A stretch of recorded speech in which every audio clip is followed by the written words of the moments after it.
Hello' everyone, আপোনালোক সকলোকে স্বাগতম জনাইছোঁ আছাম জিকে ইউটিউব চেনেলৰ আন এটা নতুন ভিডিঅ'লৈ। আজিৰ এই ভিডিঅ'টোত আমি ADRE 3.0 লগতে অসমৰ যিকোনো ধৰণৰ কম্পিটিটিভ এক্সামৰ বাবে প্ৰয়োজনীয় হোৱাকৈ কেইটামান অতি গুৰুত্বপূৰ্ণ কুৱেশ্যন এনচাৰ লৈ আহিছোঁ। গতিকে ভিডিঅ'টো স্কিপ নকৰি সম্পূৰ্ণলৈকে চাব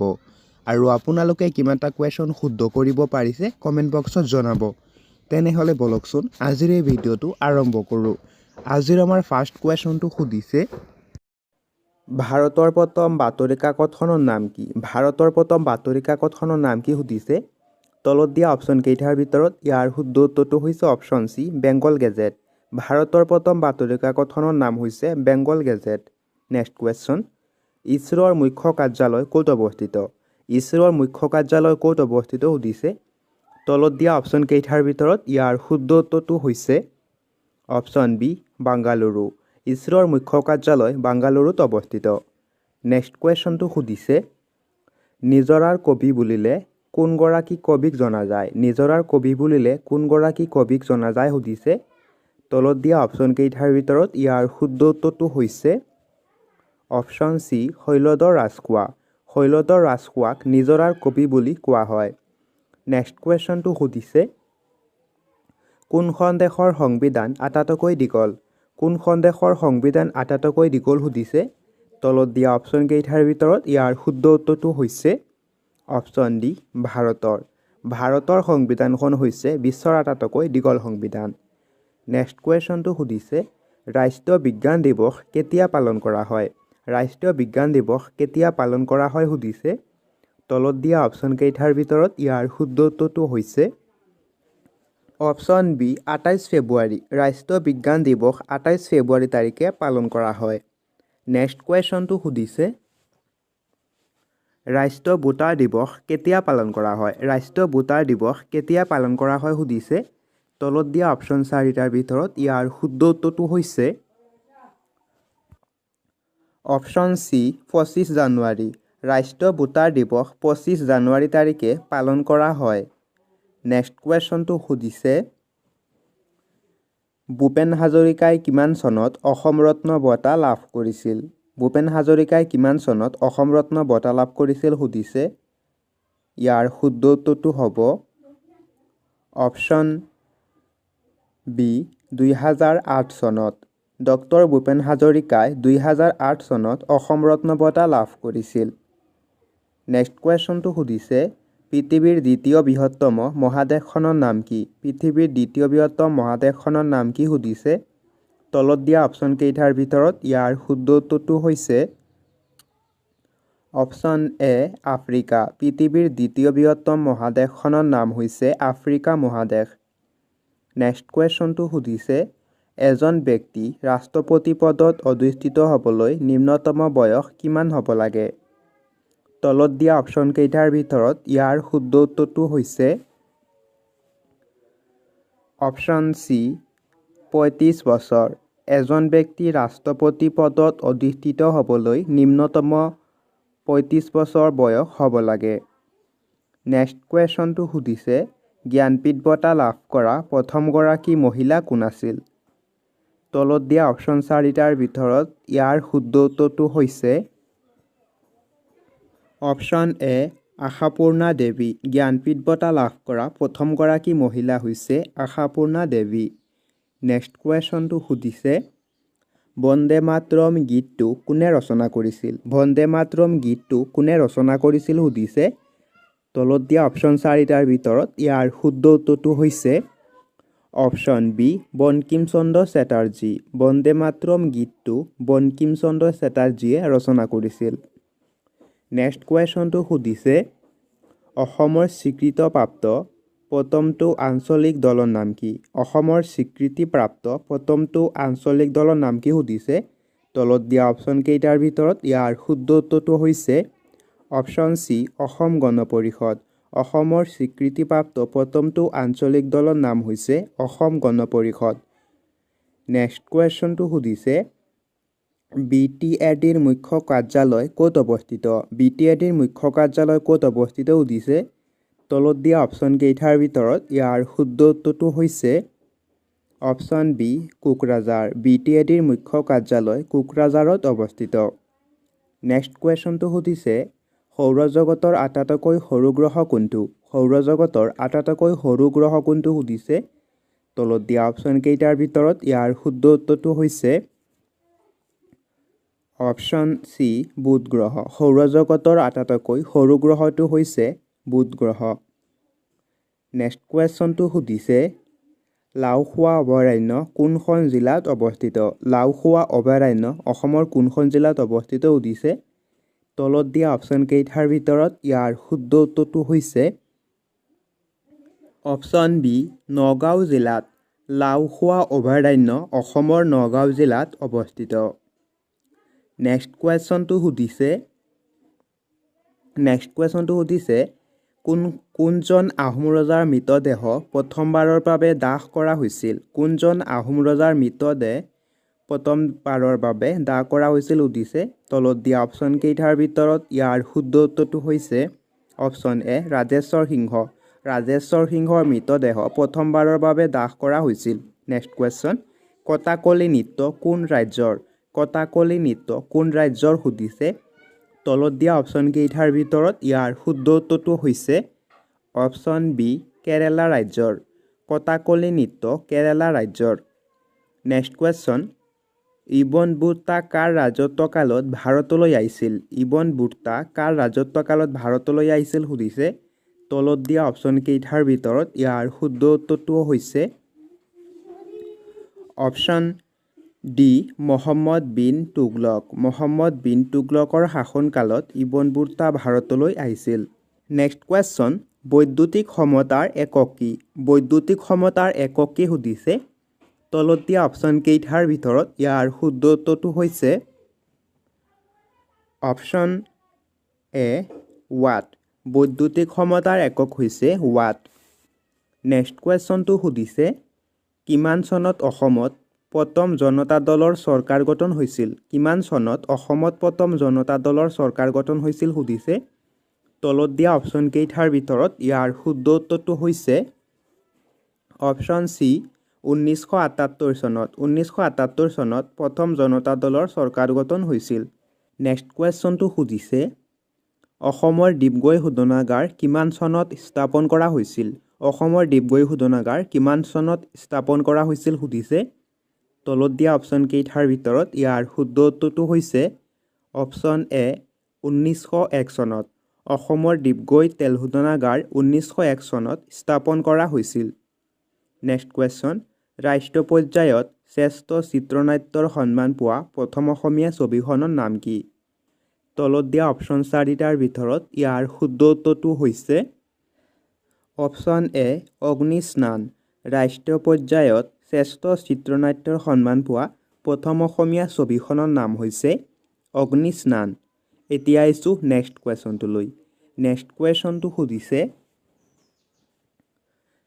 চুতীয়া ৰাজ্যৰ শেষৰজন ৰজাৰ নাম কি আছিল সুধিছে তলত দিয়া অপশ্যন চাৰিটাৰ ভিতৰত ইয়াৰ শুদ্ধ উত্তৰটো হৈছে অপশ্যন ডি নিত্যপাল বা নীতিপাল চুতীয়া ৰাজ্যৰ শেষৰজন ৰজাৰ নাম হৈছে নিত্যপাল বা নীতিপাল এতিয়া আহিছোঁ নেক্সট কুৱেশ্যনটোলৈ নেক্সট কুৱেশ্যনটো সুধিছে এখন ৰাজ্যৰ প্ৰশাসনিক হৃদপিণ্ড বুলি ক'লে কাক বুজা যায় সুধিছে তলত দিয়া অপশ্যন কেইটাৰ ভিতৰত ইয়াৰ শুদ্ধ উত্তৰটো হৈছে অপশ্যন ডি সচিবালয় এখন ৰাজ্যৰ প্ৰশাসনিক হৃদপিণ্ড বুলি ক'লে ইয়াৰ সচিবালয়ক কোৱা হয় নেক্সট কুৱেশ্যনটো সুধিছে দবা খেলৰ জন্ম কোন দেশত হৈছিল সুধিছে তলত দিয়া অপশ্যন চাৰিটাৰ ভিতৰত ইয়াৰ শুদ্ধ উত্তৰটো হৈছে অপশ্যন এ ভাৰত দবা খেলৰ জন্ম ভাৰতত হৈছিল নেক্সট কুৱেশ্যন প্ৰথম অসমীয়া সম্পূৰ্ণ ৰঙীন ছবিখনৰ নাম কি সুধিছে তলত দিয়া অপশ্যন কেইটাৰ ভিতৰত ইয়াৰ শুদ্ধ উত্তৰটো হৈছে অপশ্যন চি বাইটি প্ৰথম অসমীয়া সম্পূৰ্ণ ৰঙীন ছবিখনৰ নাম হৈছে বাইটি নেক্সট কুৱেশ্যন অসম সাহিত্য সভাৰ তৃতীয়জন সভাপতি কোন আছিল অসম সাহিত্য সভাৰ তৃতীয়জন সভাপতি কোন আছিল সুধিছে তলত দিয়া অপশ্যন কেইটাৰ ভিতৰত ইয়াৰ শুদ্ধ উত্তৰটো হৈছে অপশ্যন বি কালিৰাম মেধি অসম সাহিত্য সভাৰ তৃতীয়জন সভাপতি আছিল কালিৰাম মেধি এতিয়া আহিছোঁ নেক্সট কুৱেশ্যনটোলৈ নেক্সট কুৱেশ্যনটো সুধিছে আমাৰ নেক্সট কুৱেশ্যনটো সুধিছে আয়াৰলেণ্ডৰ মুদ্ৰাৰ নাম কি আয়াৰলেণ্ডৰ মুদ্ৰাৰ নাম কি সুধিছে তলত দিয়া অপশ্যন চাৰিটাৰ ভিতৰত ইয়াৰ শুদ্ধ উত্তৰটো হৈছে অপশ্যন এ ইউৰো আয়াৰলেণ্ডৰ মুদ্ৰাৰ নাম হৈছে ইউৰো নেক্সট কুৱেশ্যন বড়ো সাহিত্য সভাৰ মুখ্য কাৰ্যালয় ক'ত অৱস্থিত বড়ো সাহিত্য সভাৰ মুখ্য কাৰ্যালয় ক'ত অৱস্থিত সুধিছে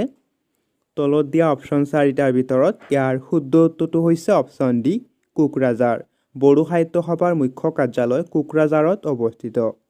নেক্সট কুৱেশ্যন পশ্চিমবংগৰ ৰাজধানী কি পশ্চিমবংগৰ ৰাজ্যৰ ৰাজধানীৰ নাম কি সুধিছে তলত দিয়া অপশ্যন কেইটাৰ ভিতৰত ইয়াৰ শুদ্ধ উত্তৰটো হৈছে অপশ্যন চি কলকাতা পশ্চিমবংগ ৰাজ্যৰ ৰাজধানীৰ নাম হৈছে Kolkata next question pink city বুলি কোনখন চহৰক জনা যায় পিংক চিটি বুলি ক'লে কোনখন চহৰক জনা যায় সুধিছে তলত দিয়া অপশ্যন কেইটাৰ ভিতৰত ইয়াৰ শুদ্ধ উত্তৰটো হৈছে option A Jaipur pink city বুলি ক'লে জয়পুৰ চহৰক জনা যায় নেক্সট কুৱেশ্যনটো সুধিছে অৰ্থনীতিৰ পিতৃপুৰুষ বুলি ক'লে কাক কোৱা হয় অৰ্থনীতিৰ পিতৃপুৰুষ বুলি ক'লে কাক কোৱা হয় সুধিছে তলত দিয়া অপশ্যন কেইটাৰ ভিতৰত ইয়াৰ শুদ্ধ উত্তৰটো হৈছে অপশ্যন চি আদাম স্মিথ অৰ্থনীতিৰ পিতৃপুৰুষ বুলি ক'লে আদাম স্মিথক কোৱা হয় নেক্সট কুৱেশ্যন নালন্দা বিশ্ববিদ্যালয় কোনখন ৰাজ্যত অৱস্থিত নালন্দা বিশ্ববিদ্যালয় কোনখন ৰাজ্যত অৱস্থিত সুধিছে তলত দিয়া অপশ্যন কেইটাৰ ভিতৰত ইয়াৰ শুদ্ধ উত্তৰটো হৈছে অপশ্যন চি বিহাৰ ৰাজ্যত নালন্দা বিশ্ববিদ্যালয় বিহাৰ ৰাজ্যত অৱস্থিত নেক্সট কুৱেশ্যনটো সুধিছে বৰাক উপত্যকাত সৰ্বমুঠ কিমানখন জিলা আছে বৰাক উপত্যকাত সৰ্বমুঠ কিমানখন জিলা আছে সুধিছে ইয়াৰ শুদ্ধ উত্তৰটো হৈছে অপশ্যন এ 3খন বৰাক উপত্যকাত মুঠ 3খন জিলা আছে আৰু সেই 3খন হৈছে কাছাৰ হাইলাকান্দি আৰু শ্ৰীভূমি নেক্সট কুৱেশ্যন অসমত আটাইতকৈ দীঘলীয়া কাৰ্যকালৰ মুখ্যমন্ত্ৰী হোৱা ব্যক্তিজন কোন আছিল তলত দিয়া অপশ্যন কেইটাৰ ভিতৰত ইয়াৰ শুদ্ধ উত্তৰটো হৈছে অপশ্যন বি তৰুণ গগৈ অসমত আটাইতকৈ দীঘলীয়া কাৰ্যকালৰ বাবে মুখ্যমন্ত্ৰী হোৱা ব্যক্তিজন হৈছে তৰুণ গগৈ নেক্সট কুৱেশ্যন অসমত আটাইতকৈ কম সময়ৰ বাবে মুখ্যমন্ত্ৰী হোৱা ব্যক্তিজন কোন আছিল তলত দিয়া অপশ্যন কেইটাৰ ভিতৰত ইয়াৰ শুদ্ধ উত্তৰটো হৈছে অপশ্যন ডি ভূমিধৰ বৰ্মন অসমত আটাইতকৈ কম সময়ৰ বাবে মুখ্যমন্ত্ৰী হোৱা ব্যক্তিজন হৈছে ভূমিধৰ বৰ্মন নেক্সট কুৱেশ্যনটো সুধিছে কিমান চনত নৰ্থ ইষ্ট কাউন্সিল গঠন কৰা হৈছিল সুধিছে তলত দিয়া অপশ্যন কেইটাৰ ভিতৰত ইয়াৰ শুদ্ধ উত্তৰটো হৈছে অপশ্যন চি 1971 চনত নৰ্থ ইষ্ট কাউন্সিল গঠন কৰা হৈছিল নেক্সট কুৱেশ্যন অসম চুক্তিৰ ফলস্বৰূপে গঠন হোৱা অসমৰ তেল শোধনাগাৰটোৰ নাম কি অসম চুক্তিৰ ফলস্বৰূপে গঠন হোৱা অসমৰ তেল শোধনাগাৰটোৰ নাম কি সুধিছে তলত দিয়া অপশ্যন কেইটাৰ ভিতৰত ইয়াৰ শুদ্ধ উত্তৰটো হৈছে অপশ্যন বি নুমলীগড় তেল শোধনাগাৰ অসম চুক্তিৰ ফলস্বৰূপে গঠন হোৱা অসমৰ তেল শোধনাগাৰটোৰ নাম হৈছে নুমলীগড় তেল শোধনাগাৰ নেক্সট কুৱেশ্যন লুইত কোঁৱৰ বুলি কাক কোৱা হয় লুইত কোঁৱৰ বুলি ক'লে কাক কোৱা হয় সুধিছে তলত দিয়া অপশ্যন কেইটাৰ ভিতৰত ইয়াৰ শুদ্ধ উত্তৰটো হৈছে অপশ্যন চি ৰুদ্ৰ বৰুৱা লুইত কোঁৱৰ বুলি ক'লে ৰুদ্ৰ বৰুৱাক কোৱা হয় নেক্সট কুৱেশ্যন অযোধ্যাৰ ৰাম মন্দিৰৰ মুঠ উচ্চতা কিমান সুধিছে তলত দিয়া অপশ্যন কেইটাৰ ভিতৰত ইয়াৰ শুদ্ধ উত্তৰটো হৈছে অপশ্যন ডি 161 ফুট অযোধ্যাৰ ৰাম মন্দিৰৰ মুঠ উচ্চতা হৈছে 161 ফুট নেক্সট কুৱেশ্যন তলৰ কোনখন ঠাইত মুদ্ৰা প্ৰস্তুত কৰা কাৰখানা আছে সুধিছে তলত দিয়া অপশ্যন কেইটাৰ ভিতৰত ইয়াৰ শুদ্ধ উত্তৰটো হৈছে অপশ্যন বি কলকাতা কলকাতাত মুদ্ৰা প্ৰস্তুত কৰা কাৰখানা আছে নেক্সট কুৱেশ্যন চিৰাজ নাটকখনৰ নাট্যকাৰজন কোন আছিল চিৰাজ নাটকখনৰ নাট্যকাৰ কোন আছিল সুধিছে তলত দিয়া অপশ্যন কেইটাৰ ভিতৰত ইয়াৰ শুদ্ধ উত্তৰটো হৈছে অপশ্যন চি ফণী শৰ্মা চিৰাজ নাটকখনৰ নাট্যকাৰজন আছিল ফণী শৰ্মা নেক্সট কুৱেশ্যনটো সুধিছে লতাকটা ৰণ কোন চনত সংগঠিত হৈছিল লতাকটা ৰণ কোন চনত সংগঠিত হৈছিল সুধিছে তলত দিয়া অপশ্যন চাৰিটাৰ ভিতৰত ইয়াৰ শুদ্ধ উত্তৰটো হৈছে অপশ্যন চি 1751 চনত লতাকটা ৰণ 1751 চনত সংগঠিত হৈছিল নেক্সট কুৱেশ্যনটো সুধিছে জয়দৌল কোনে নিৰ্মাণ কৰিছিল সুধিছে তলত দিয়া অপশ্যন কেইটাৰ ভিতৰত ইয়াৰ শুদ্ধ উত্তৰটো হৈছে অপশ্যন ডি ৰুদ্ৰসিংহ জয়দৌল ৰুদ্ৰসিংহই নিৰ্মাণ কৰিছিল নেক্সট কুৱেশ্যনটো সুধিছে মুম্বাইৰ পুৰণি নাম কি সুধিছে তলত দিয়া অপশ্যন কেইটাৰ ভিতৰত ইয়াৰ শুদ্ধ উত্তৰটো হৈছে অপশ্যন ডি বোম্বাই মুম্বাইৰ পুৰণি নাম হৈছে বোম্বাই নেক্সট কুৱেশ্যনটো সুধিছে ত্ৰিপুৰাৰ ৰাজধানী কি ত্ৰিপুৰাৰ ৰাজধানীৰ নাম কি সুধিছে ইয়াৰ শুদ্ধ উত্তৰটো হ'ব অপশ্যন বি আগৰতলা ত্ৰিপুৰা ৰাজ্যৰ ৰাজধানীৰ নাম হৈছে আগৰতলা এতিয়া আহিছোঁ নেক্সট কুৱেশ্যনটোলৈ নেক্সট কুৱেশ্যনটো সুধিছে সূৰ্যৰ ৰশ্মিৰ পৰা দেহে কি ভিটামিন আহৰণ কৰে সুধিছে তলত দিয়া অপশ্যন কেইটাৰ ভিতৰত ইয়াৰ শুদ্ধ উত্তৰটো হৈছে অপশ্যন বি ভিটামিন ডি সূৰ্যৰ ৰশ্মিৰ পৰা দেহে ভিটামিন ডি আহৰণ কৰে নেক্সট কুৱেশ্যনটো সুধিছে আন্তৰ্জাতিক নাৰী দিৱস কিমান তাৰিখে পালন কৰা হয় সুধিছে তলত দিয়া অপশ্যন কেইটাৰ ভিতৰত ইয়াৰ শুদ্ধ উত্তৰটো হৈছে অপশ্যন এ 8 মাৰ্চ আন্তৰ্জাতিক নাৰী দিৱস 8 মাৰ্চ তাৰিখে পালন কৰা হয় নেক্সট কুৱেশ্যন শোণিতপুৰ কোন ৰজাৰ ৰাজধানী আছিল সুধিছে ইয়াৰ শুদ্ধ উত্তৰটো হ'ব অপশ্যন বি বাণ ৰজা শোণিতপুৰ বাণ ৰজাৰ ৰাজধানী আছিল নেক্সট কুৱেশ্যনটো সুধিছে উত্তৰ ভাৰতৰ ভাস্কৰ বৰ্মনৰ সমসাময়িক ৰজা কোন আছিল সুধিছে তলত দিয়া অপশ্যন কেইটাৰ ভিতৰত ইয়াৰ শুদ্ধ উত্তৰটো হৈছে অপশ্যন চি হৰ্ষবৰ্ধন উত্তৰ ভাৰতৰ ভাস্কৰ বৰ্মনৰ সমসাময়িক ৰজা আছিল হৰ্ষবৰ্ধন